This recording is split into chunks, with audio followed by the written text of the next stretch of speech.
Hi y'all. I am out in the garden and I am getting so many earth school lessons out here. I thought I'd pop on and share. And as I shared in my video this morning, I'm new to all this, so I don't know how this video will turn out. I'm not aiming for professional. I'm aiming for real authenticity. And I just want to share with you what's happening in my spirit as I'm working out here in the yard. So a couple of days ago, we're passing these two 5-gallon buckets. See, that's what the buckets look like. And my husband says, "What is that smell? It smells like shite." And I said, "I don't know."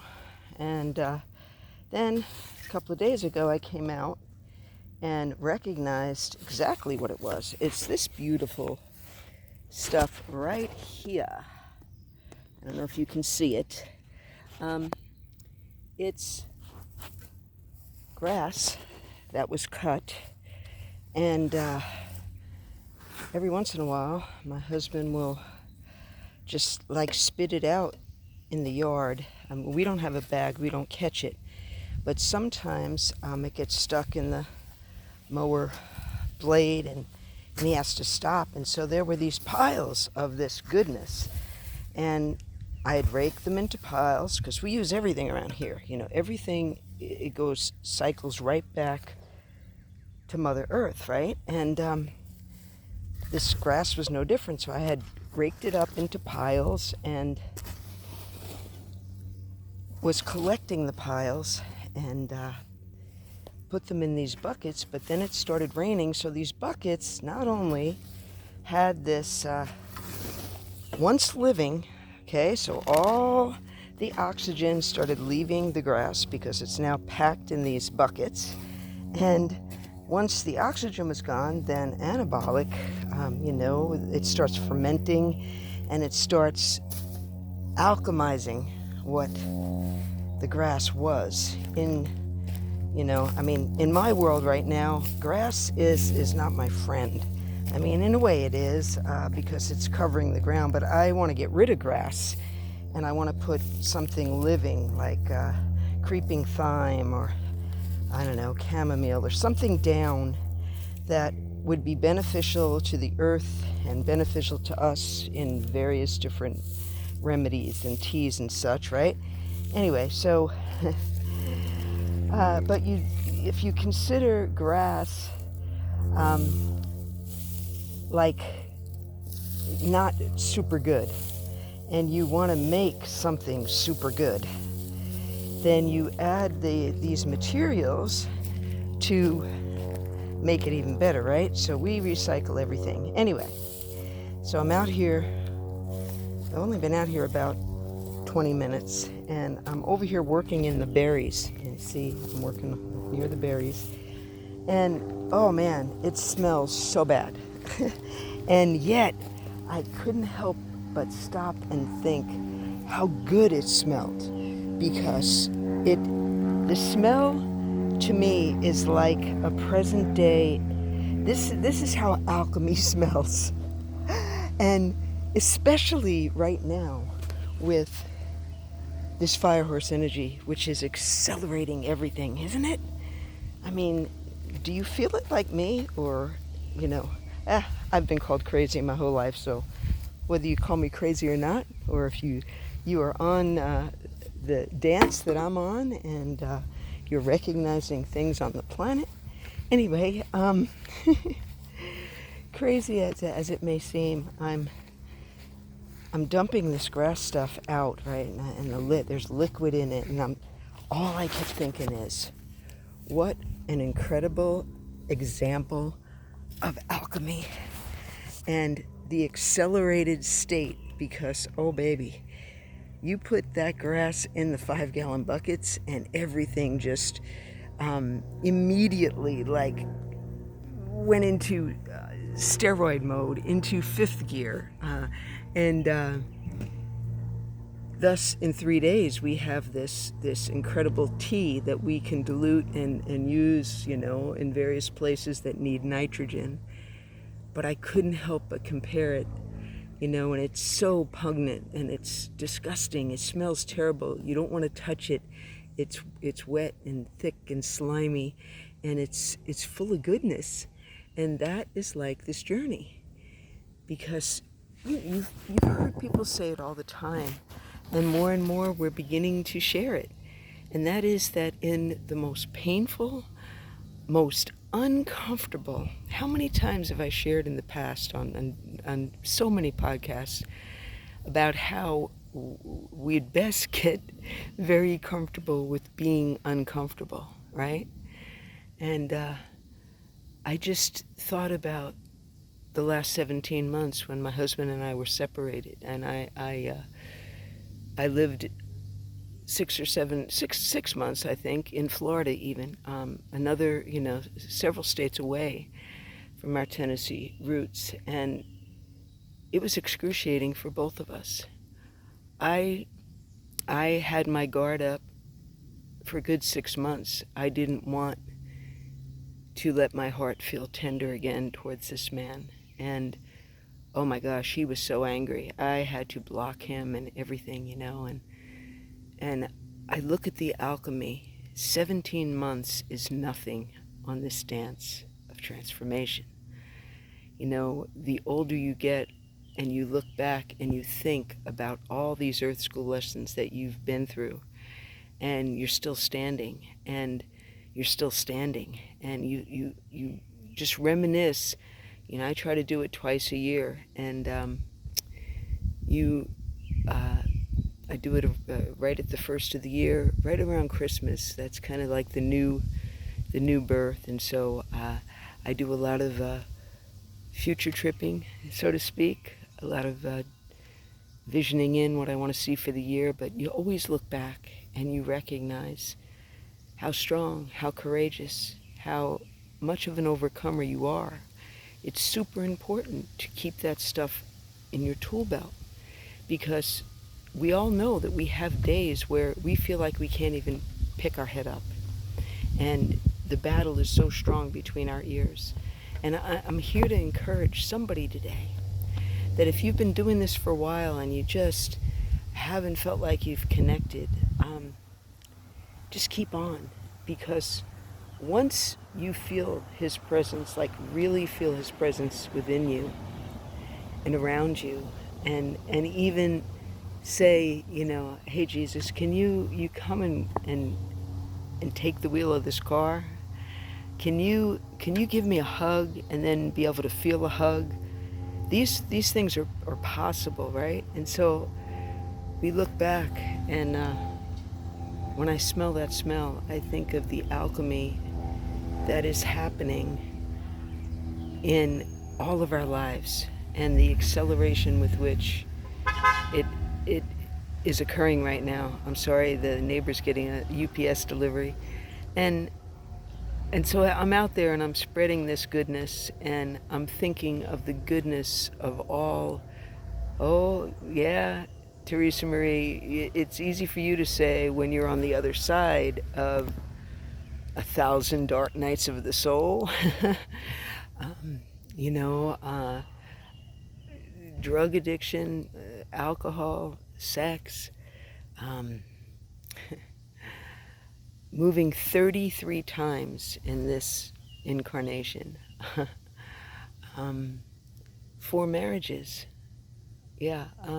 everyone a lesson, and so many things in between, and being judged and called all sorts of names, and that I don't love God, and it's just amazing when you take the focus off of all of that. That's all the world, that's all the matrix merry-go-round, and when you finally get tired of just going around and around, it's freaking boring, y'all. And then you step on to the roller coaster of life, and you sometimes are holding on for dear life as your hair is flying behind you, and the truck is leaving now. And sometimes you're coming up to the crest of the hill and you feel your belly drop to your toes. And then if you're brave and courageous enough, you raise your hands all the way up and start screaming, wee, wee, wee, wee. And I am a living testimony that that is so much better. And over the years, and I will continue to share what those ups and downs look like, what they feel like in your body, what goes on in your head, or at least my head, and then mayhaps you can make this connection and recognize that you're fine, you're on the path, you're alchemizing, you're transforming, you are breaking free and rediscovering the freedom, the salvation that you've always had. And it's exciting, and that's why it's important to be talking about this stuff. So I just thought I'd share some of the lessons that you too can receive out in God's playground and pharmacy, because He speaks in everything. And when you finally get quiet enough and still enough, I'm at a place right now in my dance that I only want to hear that voice. Nobody else. Nobody else. Not my husband, not my children, not my grandchildren, not a mentor, a preacher, a podcaster, nobody else. And I'm telling you, when you begin to dial that station right in, and you begin remembering that the cord was never severed, it was just clogged up. And some days are more gracious than others, and some days you'll get this little glimmer. I've never met anybody yet. I'm sure there are somebody, a prophet or somebody, that had the transformation immediately. Well, I mean, our brother Jesus, of course. But here on earth, here in this 3D plane, no, I haven't met anybody that just bypasses all the work. And, you know, the work really doesn't start until you realize that you're on this merry-go-round. You're in this construct, you're in this play, you're in this illusion. And you start feeling that, I don't know, this itch, this curiosity, often this anger, because you start looking around and saying, I didn't ask for this. Where did this come from? I don't want to believe this. I don't like this. And, you know, so I'm here to help people ease into the uncomfortability. I can't do it for you, but there are voices out there now, and I hope you join them. I hope all of us. I mean, imagine if we got back to just sharing like communities did, like families did, you know, hundreds of years ago, and bartering and sharing our wisdom and knowledge and understanding and recipes and holistic remedies and medicines, right? I believe in my heart that's what I would like to vision in. A simpler way. I feel like technology and the revolution of ease and the negation of hard work and the pride that comes from seeing the fruits of your own labor, giving back to others, that's a biggie. We have lost the love of contribution. And there's a book that I used to read to my kids, and hopefully some future grandchildren too, Gimme Hands. And Emerald and I have read that book numerous times, and that's kind of the society that we're in now. We want it given to us, and we want it to be easy, and we want to gripe and complain about whatever situation that we're in, and we don't see it, that And of course, I didn't see it when I was 18 or 20 or 30 or 40. But if one of y'all that are my age, in their 60s, see this and resonate with it, and maybe shares it with somebody 40, and then maybe they share it with somebody 20, and there are many, many, many women and men in the quote-unquote senior youthing stage, because we're all going back. When you go back to simple, and you go back to your breath, and you start feeling your whole body, not just from the neck up, everything changes. And then you realize, are you kidding me? Check out? No. It's time to turn around and serve humanity the benefits of all the lessons that I went through in Earth School. And it's beyond like a graduation, because, oh my goodness, this school never ends, right? But I have gleaned enough. I have 42 years worth, more than that, of journals. I have journals dating back to the early 70s. And now I have like 408 podcasts, and all of them have these gems. And most of the gems aren't from me. I just like the inflection of voice. I like animating my face. I like telling the story. And if I can resonate with folks and tell them some of the Earth School lessons that I'm learning, maybe it would awaken and resurrect their inquisition, and maybe they would get curious, and maybe they would start looking around and seeing everything through, for example, the Creator's eyes. One of the ways that I learned to do that, and I'm not working at all. I am doing the best service right now. And one day I'm going to have hundreds before me, and we're going to just conversate. And that's a show that's going to be coming out before the end of summer. I guarantee that.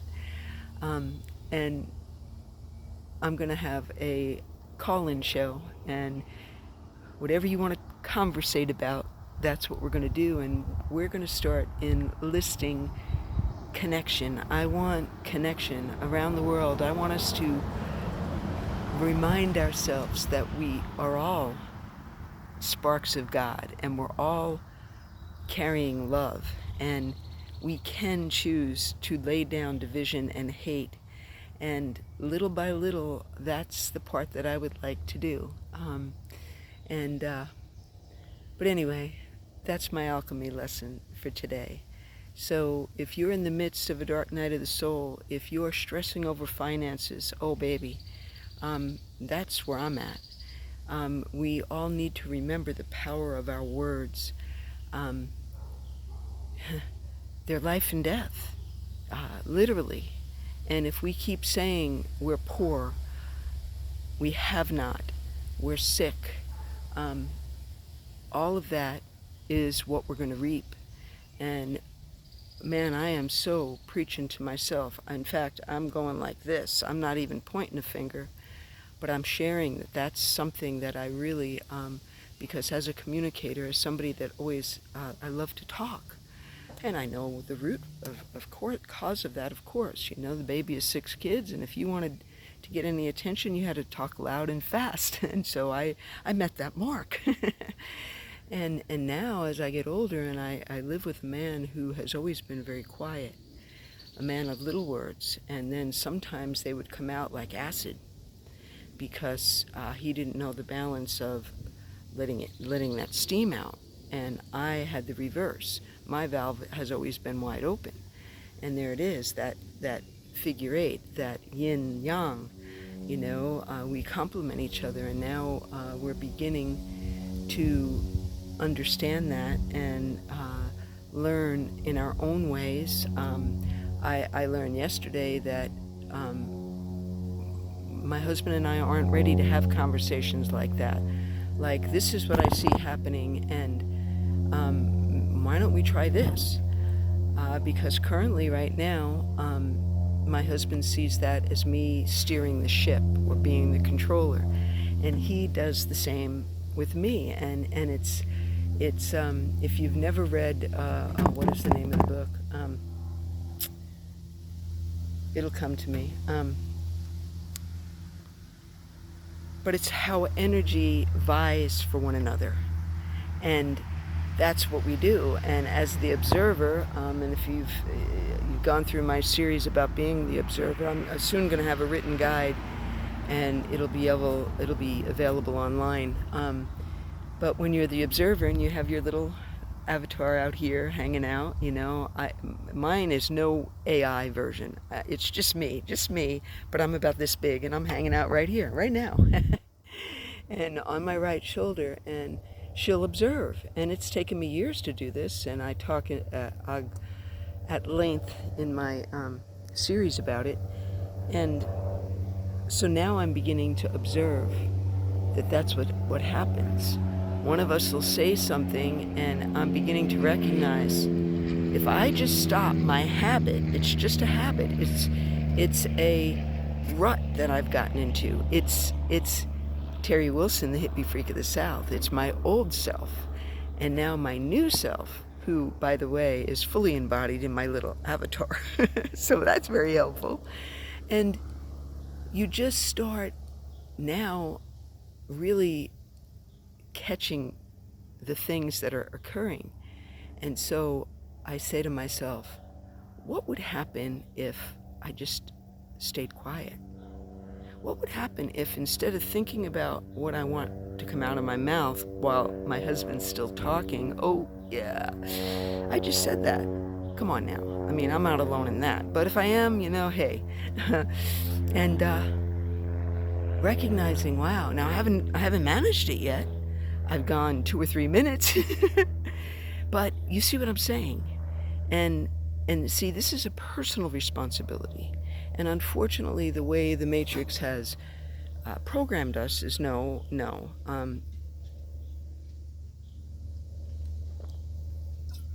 We're always going to need help. We're always going to need a doctor, a pill, a counselor. The very last thing that the controllers of this Matrix merry-go-round want for us is to recognize that everything that we need is right here. We don't need to buy anything. We don't need to listen to anybody, but we have to get back here. And if we cut everything else out, all other distractions, and just focused on getting back here, that is the last thing. Why do you think with revivals, like true revivals, where it's not a church, it's just people that are taking a tent and going from place to place talking about God and then moving on, and people are like getting it? You see, God is no longer in the box, and that's what massive people are beginning to recognize. And I always felt like the odd man out because I've never put God in the box. I mean, when I was 24 and read that all things are possible, I believed it, okay? I believed it. And that I can do all things through Him. And so from the age of 24 on, I have fallen on my face. I have been in the mud. I've had to dig for that pony through a pile of shite. I don't know how many times. I've made so many mistakes, but I am here as a living testimony that for 41 years, and that doesn't count the times through the Catholic Church when I was growing up and my experiences there, and before that, memories that I have from before 5. So see, I've always been a spiritual being, just like you are. And yeah, and I guess that's where I'm gonna leave off, because it's just done. The flow is gone. I don't know if it was the plane, or sometimes I just feel like I go right to the love dimension, right to heaven. And sometimes it's hard to come back. And I lose my train of thought. So I would love for somebody to put in the comments this time that they'll challenge themselves, that they'll promise me that they'll go outside in Mother Nature this weekend, that they go somewhere off by themselves without technology and just see what happens. And maybe if you're really curious, you can just say, hey man, if this is how I talk, I can't tell you how many years I would have conversations laced with curses. Not like cursing God, but I am a reforming F-bomber, and I still F-bomb. And it's not because of guilt or shame, it's because I know I have to give account at some point, and I know the power in words. And more importantly, it's how they feel in my spirit now. Like, I can't watch violence anymore. I literally do not, I don't want to be on the target range at all. But that's how I've always been. I was never, now I am 2A all the way. I know how to shoot. I could do it when I had to, but I'm hoping that the when never comes. And because I feel the shift. It's like I have this incredible dark yuck that pours over me, and I want to run away from it. And that's when I have to exercise things like there's no weapon formed against me, and I get up and move, and I don't have to take it. I can just very quietly not say a word and just go find something else to do. But another program that is set up is the reactor, the trigger, and there's trigger happiness right now. Why? Because everything is shifting and everybody is freaking out and everybody doesn't know what the outcome is going to be, and the future looks scary. And oh man, if you can watch and start to realize that change is the most awesome thing, and it's the most exciting thing, and it's where the biggest transformations, the most suffering that you have, you'll come out the other side and you will be more refined, and you will be more like your true self. And that's what alchemy is. So I'm bringing us right back to where I started, was talking about the alchemy and that smell.